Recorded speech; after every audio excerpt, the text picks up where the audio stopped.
اور اس کے لیے ہم نے سندھ کی صوبائی حکومت کا مکمل ان کے ساتھ تعاون کیا، چونکہ نواز شریف صاحب کی ہمیشہ سے یہ سوچ رہی ہے کہ ہمیں اپنے سیاسی اختلافات کو قومی منصوبوں پر اور قومی فوائد پہ ترجیح نہیں دینی چاہیے۔ اسی طرح صوبہ سندھ میں اگرچہ پیپلز پارٹی کی مخالف حکومت تھی، لیکن وفاقی حکومت نے بھرپور کردار ادا کر کے کراچی کے عوام کو امن دیا۔ تو سندھ کے عوام سے ایک بہت گہرا تعلق ہے، خدمت کا ریکارڈ ہے، اور اسی بنا پہ مسلم لیگ نون جہاں پورے ملک میں عوام سے رجوع کرے گی، سندھ کے عوام کو بھی امن اور ترقی اور خوشحالی کا پیغام دینے کے لیے اپنے امیدواروں کے ذریعے بھرپور الیکشن میں حصہ لے گی۔ اس حوالے سے ہمارے صوبہ سندھ کے صدر جناب بشیر میمن صاحب اور ان کے صوبہ سندھ کے دیگر رہنما اور عہدیدار بھی آج کی میٹنگ میں شریک ہوئے، تو میں جناب بشیر میمن صاحب سے کہوں گا کہ وہ آپ کو اس بارے میں مزید تفصیلات سے آگاہ کریں۔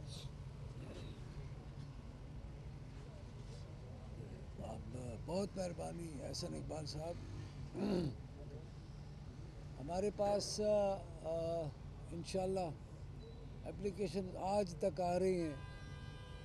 اور ہمارے پاس انٹرویو میں دو شفٹیں کرنی پڑی ہیں۔ دھند کی وجہ سے کچھ لوگ نہیں پہنچ پائے، وہ ایک الگ بات ہے، لیکن اس کے بعد پہنچے تو ظاہر ہم نے ان کو کہا کہ پھر بعد میں یہ دیکھ لیں گے۔ سندھ صوبے کی ضرورت نواز شریف ضروری۔ ہم یہ سمجھتے ہیں کہ امن و امان کے لیے، ترقی کے لیے امن و امان کے لیے زمینیں جو بانٹی نواز شریف صاحب نے، جو ڈیولپمنٹ اسکیم شروع کیا، جو انہوں نے بات کی میٹنگ میں کہ حیدرآباد سکھر موٹر وے میں نے اپروو کیا تھا، وہ نہیں بنا ابھی تک۔ سکھر حیدرآباد کراچی موٹر وے پھر سے نہیں بننا چاہیے۔ ہمارے انشاءاللہ مینیفیسٹو میں کینالز کو پکا کرنے کی بھی بات ہوگی۔ ہمارے مینیفیسٹو میں سب سے پہلے لا اینڈ آرڈر امن و امان کی بات ہوگی، کراچی میں امن و امان ہوگا، انٹیریئر سندھ میں امن و امان ہوگا۔ اسی لیے لوگ انشاءاللہ سیٹوں پہ کمپٹیشن ہوگا کہ کس کو ہم ٹکٹ دیں گے۔ ظاہر ہے عقائد نے انٹرویو کرنا ہے، انہوں نے ہی فیصلہ کرنا ہے، انہوں نے پارلیمنٹ بورڈ کی مشاورت سے، لیکن فائنل فیصلہ تو انہوں نے کرنا ہے۔ تو میں صرف اور صرف سندھ کے عوام سے یہ بتانا، ان کو خوشخبری بتانا چاہتا ہوں کہ نواز شریف صاحب بالکل بہت جلد سندھ کا دورہ کرنے والے ہیں۔ مریم نواز صاحبہ بہت جلد سندھ کا دورہ کرنے لگی ہیں، اور شہباز شریف صاحب مشہور ہمارے جنرل سیکرٹری کے احسن اقبال صاحب کے سندھ کا بہت جلد دورہ کریں گے، اور سندھ کے ترقیاتی منصوبوں کے بارے میں تفاصیل لوگوں کو بتائیں گے کہ ہم نے کیا سندھ کے لیے پلان کیا ہوا ہے۔ تو میں آج یہ نوید میں سمجھتا ہوں سنانا چاہتا ہوں کہ بالکل یہ جو ڈاکو راج ہے اس سے انشاءاللہ چھٹکارا ہوگا انشاءاللہ تعالیٰ۔ یہ لوٹ کھسوٹ کا بازار، جو یہ مافیا جو گرم ہے، وہ اس سے جان چھوٹے گی، اور انشاءاللہ لوگوں کو سکون کا سانس نصیب ہوگا انشاءاللہ۔ احسن صاحب یہ فرمائیے گا کہ پچھلے 15 سال سے سندھ میں پیپلز پارٹی حکومت کرتی رہی ہے، اور گزشتہ 16 ماہ جو تھے اس میں وہ آپ کی اتحادی بھی رہی ہے۔ رحیم یار خان سے جو ہی آپ آگے جاتے ہیں صادقہ آباد سے، تو آگے کہتے ہیں کہ کھنڈال شروع ہو جاتے ہیں۔ آج وہ بات ہوئی ہے، گھوٹی کے لوگ آئے تھے، ان سے ہماری بات ہوئی ہے، تو انہوں نے کہا کہ ہم نے نواز شریف کے سامنے یہ رکھا ہے ساتھی کا سہارا اتحاد۔ آپ یہ بتائیے گا کہ آپ بات یہ کرتے ہیں کہ آئندہ آنے والی شاید قومی حکومت ہو سکتی ہے، سب کو ساتھ ملا کے چلیں گے، جو سندھ کو کھنڈرات بنانے والے ہیں انہیں کے ساتھ آپ دوبارہ ان کو لے کے چلیں گے ساتھ؟ دیکھیے، جیسے کہ آپ کو معلوم ہے کہ اپریل 2022 میں جب مختلف حکومتوں نے مل کر ایک یونٹی گورنمنٹ بنائی، اس وقت کوئی سیاسی اتحاد نہیں بنایا گیا۔ اس وقت ہم نے جمہوریت کی طاقت کا مظاہرہ کیا کہ جمہوریت کی طاقت یہ ہوتی ہے کہ آپ اپنے منشور، اپنے نظریات پہ قائم رہتے ہیں، لیکن جب ملک کا مفاد ہوتا ہے جب آئین یا نظام کا مفاد ہوتا ہے تو آپ کا اختلاف آپ کے اکٹھے کام کرنے میں رکاوٹ نہیں بنتا. تو اپریل 2022 میں وہ تمام جماعتیں جن کے مختلف منشور تھے، جن کے سیاسی اختلافات تھے، وہ اگر اکٹھی ہوئیں تو ایک نکاتی ایجنڈے پر اکٹھی ہوئیں کہ ہم نے پاکستان کو اس ڈیفالٹ سے بچانا ہے جس کے کنارے عمران خان پاکستان کو پھینک کر چلا گیا تھا. اور الحمدللہ تمام جماعتوں نے ایک ذمہ دارانہ رویے کا مظاہرہ کیا اور 16 ماہ کی محنت کے بعد سخت اور مشکل فیصلے بھی کیے، لیکن پاکستان کو ڈیفالٹ ہونے سے بچایا. اب الیکشن میں ہر جماعت اپنے منشور کے مطابق انتخابات میں اترے گی. فیصلہ پاکستان کے عوام کریں گے، اور اسی لیے ہم سمجھتے ہیں کہ 8 فروری کو اگر صوبہ سندھ کے عوام بھی ویسی ترقی چاہتے ہیں جیسی ہم نے پنجاب کے اندر کر کے دکھائی ہے، تو وہ for a change Muslim League Noon کو آزما کر دیکھیں. اور میں انہیں منی بیک گارنٹی کا یقین دلاتا ہوں کہ اگر ان کے ووٹ کے قیمت میں ان کو وہ خدمت نہ ملی تو جو سزا سندھ کے عوام کہیں گے ہم اس کے لیے تیار ہوں گے. تو ہم سندھ کے عوام کو منی بیک گارنٹی کے ساتھ یہ آفر کرتے ہیں کہ آپ ایک دفعہ مسلم لیگ نون کو آزما کر دیکھیں. اگر آپ کو خدمت کا وہ ریکارڈ نہ ملا جس کا ہم نے پنجاب میں مظاہرہ کیا ہے تو پھر ہم آپ کے مجرم ہوں گے. حسن صاحب، سندھ کے جو مسلم لیگ نون کے پرانے رہنما ہیں ان کو تو آپ انصاف دے نہیں سکے، جو 16 سال سے مارے کھا رہے ہیں. آپ کے پرانے ورکر جو 16 سال سے کھڑے ہوئے، لیکن جب آپ کی حکومت آتی ہے یا آپ جب عہدے دینے کا ٹائم آتا ہے تو پھر آپ کے پیارے آگے آ جاتے ہیں، قربانیاں دینے والے کہیں پیچھے چلے جاتے ہیں. ان کو کب انصاف دیں گے؟ آج کی میٹنگ میں جو امیدوار تھے ان میں ایک بہت بڑی تعداد ہمارے ان کارکنوں کی بھی تھی جنہوں نے 1993 سے 1997 سے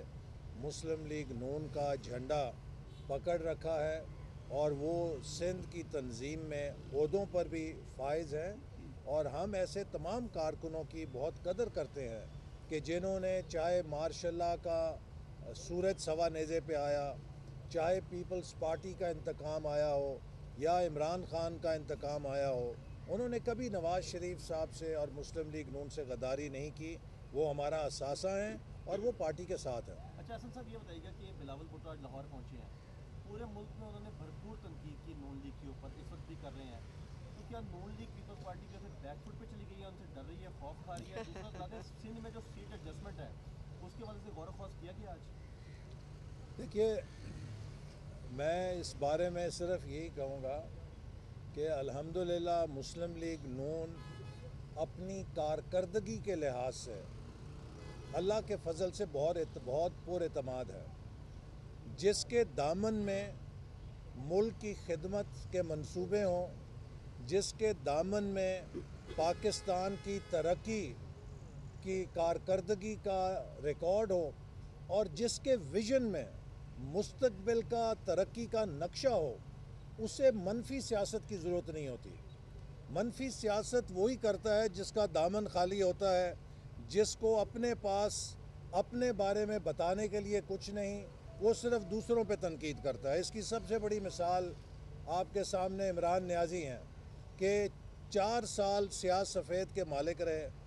لیکن آج ان سے اگر پوچھیں کراچی سے پشاور تک کسی ایک منصوبے پہ انگلی رکھ کے بتا دو کہ یہ عمران خان کا ویژن تھا، اس کا منصوبہ تھا، تو وہ نہیں پیش کر سکتے. صرف چور ڈاکو منفی تقاریر، لوگوں کی پگڑی اچھالنا. تو میں سمجھتا ہوں کہ مسلم لیگ نون ایک ترقی کی اور خوشحالی کے ویژن پہ یقین رکھتی ہے، اور ہم نے پاکستان میں اتنا کچھ کیا ہے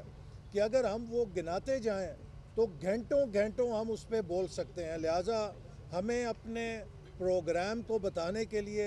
کسی کی پگڑی اچھالنے کی ضرورت نہیں ہے. ہمیں پاکستان کے عوام کو اپنا ریکارڈ پیش کرنا ہے اور مستقبل کا پلان ان کو دینا ہے کہ ہم کس طرح پاکستان کو آگے لے کر جائیں. یہ بتائیے گا کہ پاکستان جی آج تو ہم نے اپنے امیدواروں کے انٹرویوز کیے ہیں، لیکن صوبہ سندھ کے اندر ہماری بات چیت ایم کیو ایم کے ساتھ بھی جاری ہے، جی ڈی اے کے لیڈرشپ کے ساتھ بھی جاری ہے، جے یو آئی کی لیڈرشپ سے بھی جاری ہے. تو یہ دونوں عمل ساتھ کے ساتھ، اس میں جی ڈی اے میں شامل ہے، تو یہ سارے اکٹھے عمل چل رہا ہے. تو انشاءاللہ جب حتمی اس کا فیصلہ ہوگا، اس میں یہی بنیاد ہوگی کہ جس کے پاس جس حلقے میں بہتر اور موزوں امیدوار ہوگا اس کی سب مل کر حمایت کریں گے. سر یہ بتائیے گا کہ جاوید لطیف صاحب نے آج صبح اسی جگہ پہ پریس کانفرنس کرتے ہوئے کہا ہے کہ پاکستان مسلم لیگ نون پنجاب میں صرف اور صرف کاف لیگ کے ساتھ سیٹ ایڈجسٹمنٹ کرنے جا رہی ہے اور کسی پارٹی کے ساتھ سیٹ ایڈجسٹمنٹ نہیں ہوگی. تو دیگر پارٹیوں کے رہنماؤں سے بھی آپ کی کمیٹیاں جو ہیں وہ ملاقاتیں کر رہی ہیں، تو وہ ملاقاتیں سیٹ ایڈجسٹمنٹ کے علاوہ کس مقصد کے لیے ہیں؟ آئی پی پی خاص کر دیکھیے اس وقت بہت ساری جماعتیں مسلم لیگ نون کے ساتھ انتخابی ایڈجسٹمنٹ کرنے میں دلچسپی رکھتی ہیں. ہماری بات چیت ان کے ساتھ جاری ہے،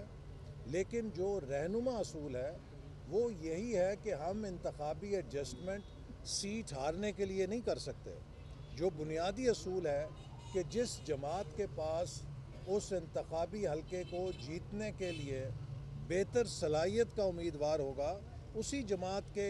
امیدوار کو فوقیت دی جائے گی. تو جو سیٹ ایڈجسٹمنٹ کا اصول ہوتا ہے وہ یہی ہوتا ہے کہ سیٹ کو جیتا جائے. یہ کوٹا سسٹم نہیں ہے کہ جس میں آپ نے کوٹا تقسیم کرنا ہے جیت ہار کی پرواہ کیے بغیر. الیکشن ایک انتخابی ریس ہے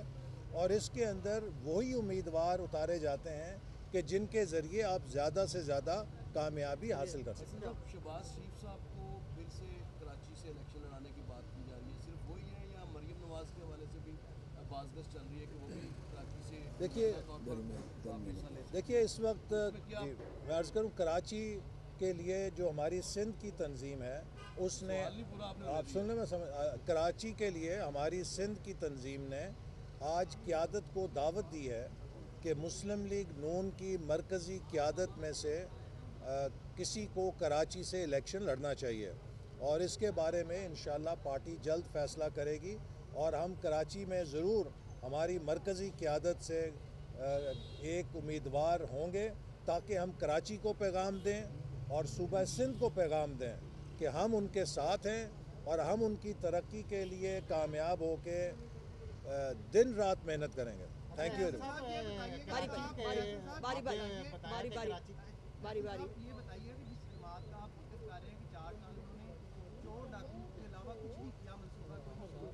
اس جماعت کا ووٹ بینک آج بھی اسی اتنا مضبوط ہے کہ آپ پریشان ہیں کہ یہ دیکھیے میں سمجھتا ہوں کہ جب الیکشن ہوں گے تو آپ کو پتہ لگ جائے گا کہ جن لوگوں نے پاکستانی قوم کے ساتھ دھوکہ کیا ہے، پاکستانی قوم ان کے ساتھ کیسے ہاتھ کرے گی. اور انشاءاللہ تعالیٰ ان کی ضمانتیں بھی ضبط ہوں گی اور یہ وہیں پہنچ جائیں گے جہاں پر یہ 2013 کے اندر تھے. پی ٹی آئی جو ہے 2024 کے انتخابات میں اپنی اصلی جگہ پر آ جائے گی، چونکہ وہ نوجوان جنہوں نے پہلی دفعہ ووٹ دیا تھا ان کو عمران خان نے چکنی چپٹی باتیں کر کے ورگلایا، اور اس کے بعد 4 سالوں میں نوجوانوں کو دھکے دیے، نوجوانوں کو بے روزگاری دی، یونیورسٹیز کو تباہ کر دیا جہاں سے نوجوان مستقبل کے لیے تیار ہوتے ہیں، نوجوانوں کے لیپ ٹاپس بند کر دیے، نوجوانوں کے تمام ترقی کے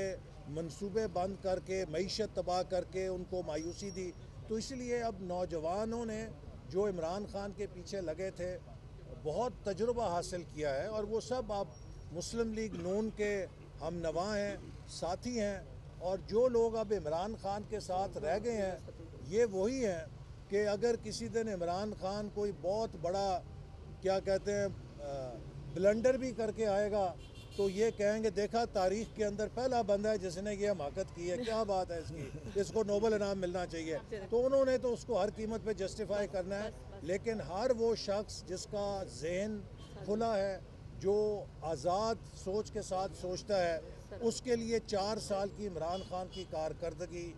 کافی ہے. اس نے اسے اس سے متنفر کر دیا ہے اور اب وہ انشاءاللہ آئندہ مسلم لیگ نون کو ووٹ دیں گے. دانیال عزیز صاحب نے مانگا تھا آپ کو گزشتہ 30 سال سے تھانہ بھولا کے علاقے سے